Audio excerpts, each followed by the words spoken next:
Going namin sa Binyo karon, ka-third day na nato dinhi. Pasugod ko. Walay pagawas namo sa hotel. At least Tagalogin. Tagalogin daw. Tagalogin. Tapos lakad kami ng konti.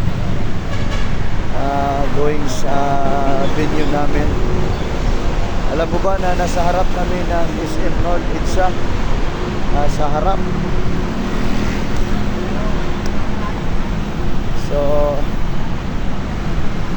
excited tayo ngayon for another message, of encouragement. Of course, dito kami sa Word of Hope Central Main Office Church.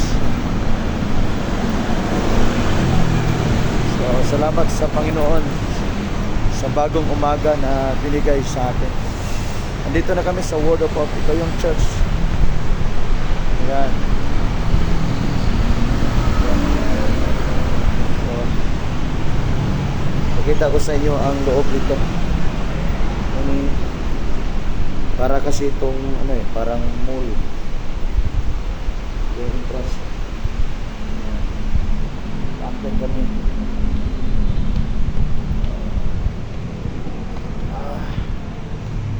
Alas 7 kasi magsimula dito ngayon. Devotional and then first session. Tapos business meeting. Praise the Lord. So yan lang po. God bless po mga ka-mission. God bless you.